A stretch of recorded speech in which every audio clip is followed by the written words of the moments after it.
All right, hey, man, I am so proud of everyone in this locker room, man. The whole organization, that's what it took, right? Journey of a season right here. Highs, lows, we're finding out about ourselves right here, man. We got a lot of grit, a lot of heart, a lot of love for one another in this room right here. Yes, sir. And that's how a season happens. You come together, you get stronger and stronger and stronger. It tries to tear you apart, you don't let it. Yes, sir. Right? Even the game tonight was a small example of what I'm talking about. Just the game, and it's going to continue that way. You got to stay together. I am so damn proud of you.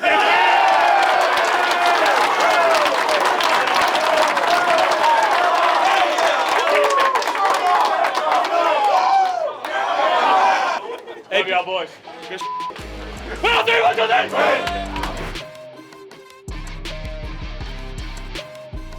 3. Zillion, tall. That is Buffalo to a core, baby. How about those Buffalo Bills? Right here, baby! Right here! 1, 2, 3!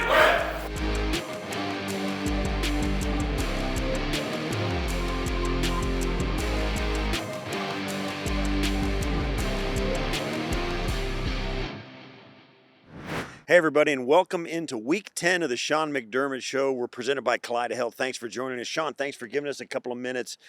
Huge win over the Chiefs and a big-time moment. Tremendous atmosphere in the stadium, as always, but it always seems special when it's one of those games that the fans are like frothing over. How proud of you are of your team executing the game plan, really on both sides of the ball, because it really appeared that your team was just better that night. You executed better. You played better, more emotion, the whole 9 yards. Well, first of all, the environment was incredible. We're trying to put the call into the offense or the defense, and Josh or TV can barely hear us, which was unbelievable, right? And just a great environment, and it stayed that way the whole game, and rightfully so. It was a heck of a competitive game, and our players, to your point, played at a very, very high level. So Josh comes out. He's 23 of 26, sets a franchise record for completion percentage in a game. Becomes the all-time rushing quarterback for touchdowns, the whole thing. It's just one more time when you say Josh is the first quarter. You know, it's become a thing on your show. Josh does something nobody's ever done before. Yeah, I'll say to Derek after the game, what record did Josh break this week? Yeah, you know, it really has been. What's an efficient game like this from Josh? Tell us about what we may not know about Josh, because we've seen him do all this outstanding stuff, but he comes out on Sunday against the Chiefs and just dismantles them. Yeah, he took what the defense gave him and he let the game come to him. And in doing so, he really opened up a lot of options for our offense. You know, the running game did the same, and he just looked extremely comfortable in the pocket and knew where he wanted to go with the ball. Yeah, 10 guys caught a pass in the game. It was really incredible. Everybody eats both run and pass. 141 rushing yards against a really top-flight run defense. No turnovers in the game, which is absolutely critical. What was the mindset going into a game to get this level of balanced production? I mean, you ran the ball 35 times, and you only had to throw it 26. Yeah, well, that was the plan, and I thought Joe Brady and the offensive staff really devised a very creative and effective plan, and the physicality came out early with the run game, and that set everything else up from there. So we got to talk about Cole Bishop. He's splashed onto the scene early in his career, early in his second season now, and this was really, if you think back on his career and he goes on to be this all-time Bills legend, this is the game he showed up, right? I mean, 4 tackles, tackle for loss. He had 4 passes defense, and not only were 4 passes defense, they were in moments. They were timely. Knocked down the final 2 Hail Mary passes. What's it mean for you when the young guys on your defense are starting to contribute and you can see them growing? Well, it's fun and it's exciting. There's some growing pains to get us to this point, and there will be more. But what I loved about Cole in particular was he was playing fast. You just see this kind of flash, this streak. He was making a play on the ball. There's another streak, and he's going to make a tackle. And when you're playing fast like that, good things happen. All right, so let's talk a little bit about Max. So he comes in. He's another young player. He's getting his career underway. Had his first career interception. He knew it too. In post game, he's like, "I got my first career interception." Gets Pat. You can tell it's going to be a story for his entire life. How special is it to see a young rookie like Max playing with such joy and emotion, getting in and really starting to look like he belongs. Yeah, it's been a journey for him, right? I saw him earlier, and I said, "Hey, did you sleep with the ball in your bed?" And he said, "Yeah." He said, "Yes, he did." And he's going to have the ball all done up, which he should. Sure. I mean, that's a great moment, regardless of who you pick off. But picking off Mahomes is special on top of everything else. So, like I said, it's been a journey. He's worked extremely hard, and then there's the next step as we head into this week. All right, Coach. We're going to catch up with you later in the show. We got to turn the page and talk about the division. The Miami Dolphins coming up next on the road. We'll come right back on the Sean McDermott Show right after this. Game Plan is presented by Energy Mart, official energy supplier of the Buffalo Bills. When we come back, Eric Wood gives us his breakdown of the Bills' win over Kansas City. Later on, get to know our 2025 Fan of the Year.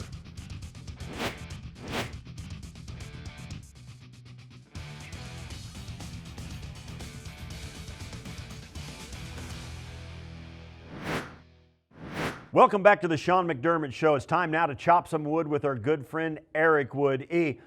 What a defensive effort from Buffalo. We got contributions from guys we haven't seen make contributions before. Just can't say enough about their ability to hold the Chiefs to 21 points. Absolutely. Get 15 hits in the game on Patrick Mahomes. It's the most he's ever taken in a game in his career. This was also the lowest completion percentage of his entire career. Give this Buffalo Bills front credit for applying the pressure on Mahomes, but there was times where the back end caused it, where the coverage was so good that Patrick Mahomes simply had nowhere to go with the football. He flustered him throughout, and that's a huge reason that they came away victorious. Well, while the defense did get contributions from every place, the offense really incorporated the tight ends into this game plan. You knew going in Kansas City was struggling in that area, and Buffalo's offense made a big flex. Yeah, the tight end stepped up in a big way. Dalton Kincaid showed who he can be. That's why you drafted him in the first round. Goes for over 100 yards against the Chiefs. Dawson Knox had a nice catch, and Jackson Halls also contributed 18 yards, but also was excellent in the blocking game again. One of the weaknesses of this Chiefs defense was in the play action, and Buffalo utilized it perfectly yesterday, finding those tight ends throughout the game. The line here is, you know, Buffalo's defense just can't have nice things. Michael Hoyt comes in and has been an absolute game wrecker for 2 games, and now that's all they get him for. A torn Achilles, he's going to sit down for the rest of the season. What does that do to the defense? How do the Bills overcome it? And you go down the list, it was TJ Sanders, it was Dwayne Carter, it's Daquan Jones, it's Ed Oliver, and now Michael Hoyt, all the defensive linemen that have taken a seat. Yeah, really tough to overcome. You talk about Ed Oliver, who we lost a week ago against the Panthers, and then now Michael Hoyt, who was such a catalyst up front. The energy, the tenacity that he brought to that front, had another half sack in the game against the Chiefs. And so when you look at this moving forward, hopefully the rest of these guys can stay healthy. You got to lean on Bosa. Other guys are going to have to step up in his absence. And when you look at a role of maybe a Dorian Williams, can he play that Michael Hoyt role? We saw him playing in that 4 down front in their dime defense yesterday. That might be another guy that has to step up. But you feel terrible for Michael Hoyt, who worked his tail off during the time of the suspension to come in great shape, be able to make an impact immediately, and then to lose him likely for the season with this Achilles injury is tough news for the Bills defense. So the Bills show up against Kansas City, and when you look at the big picture from start to finish, offense to defense to special teams, the Bills were the better team. Does that give them some confidence moving forward, and how can they build on this? It should. I mean, you played one of the best teams in the NFL, a game where you were an underdog at home and you were physically the more dominant team throughout this game. It should give them confidence. It should give them confidence that they can continue to run the football. The passing game came alive as well. Josh Allen, his most efficient game, maybe as a Buffalo Bill, 23 for 26 in the game, took what the defense gave him, no turnovers, really never put the ball in harm's way throughout that game. Kansas City had not given up a 100-yard rusher in 27 straight games. James Cook goes for over 100 yards in this game. This Bills recipe can lead them through the rest of the season in a dominant fashion like that. All right, Eric, you're back on the road in Miami this week. We'll catch up to you after the game and talk about the Dolphins. Yep, looking forward to it, Steve. Still to come on the Sean McDermott Show, a Bills legend gives a special surprise to our Fan of the Year. Plus, we take a look at some next-gen stats in Sportsology.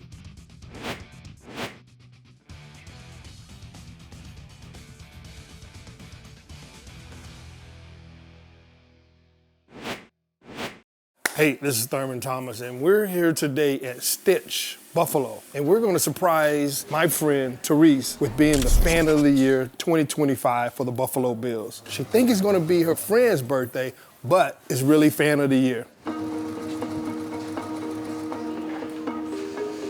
Okay, here we go. Happy birthday to you. Maddy, what? Oh my God.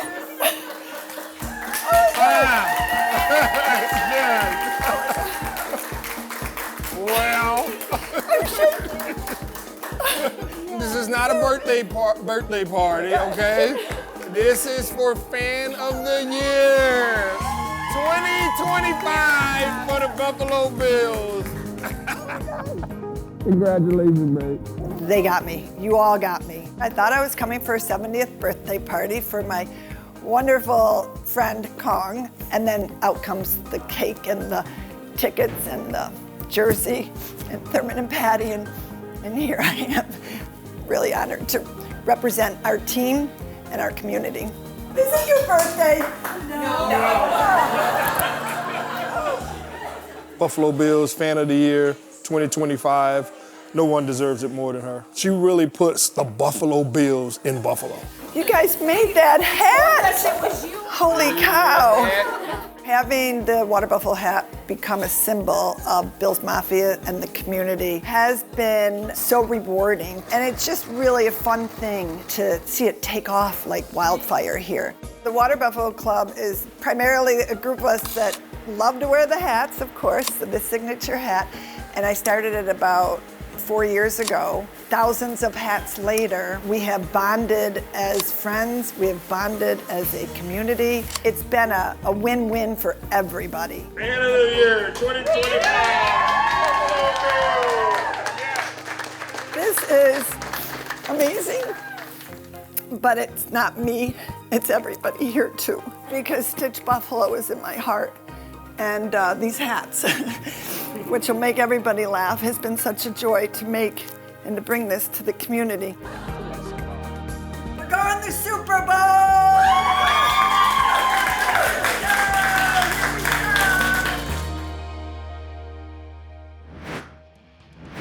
Next up on the Sean McDermott Show, we break down some next-gen stats in Sportsology.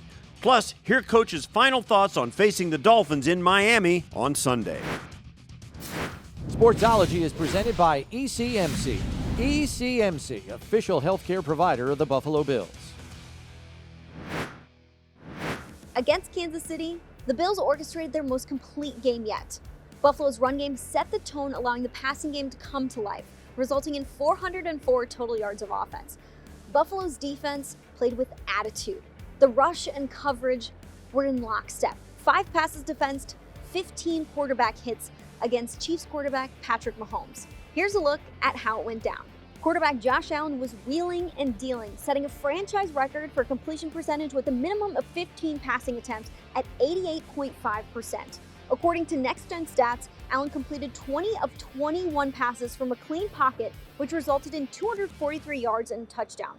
That was the bulk of his passing yards. Dalton Kincaid went off for 101 yards and a touchdown. He created 3+ yards of separation on 4 of 6 targets, which resulted in 84 of those 101 yards and a touchdown. The tight ends accounted for 149 receiving yards, the most in a game for Buffalo since 1970. Running back James Cook posted a career-high 27 carries and rushed for 114 yards. He's the first running back to post at least 100 against the Chiefs since 2023. Cook's 5 games of at least 100 yards are the most in the NFL. Buffalo's defense stalled quarterback Patrick Mahomes, pressuring him on 53% of his dropbacks, allowing a 19% completion percentage on those plays, according to Next Gen Stats. Defensive end Greg Rousseau generated 9 pressures, and defensive end Joey Bosa had 7. It resulted in Mahomes having a career-low 44% completion percentage. With their 7-point victory against Kansas City, the Bills have beaten the Chiefs in 5 straight regular season matchups. Allen didn't just grab a win, he etched his name in more record books, passing Cam Newton for most rushing touchdowns by a quarterback in NFL history at 79. After the break, The crew from Buffalo Bills Weekly gives us their game preview for Sunday's matchup with the Dolphins. Plus, Coach tells us what it will take to get the win against Miami on Sunday.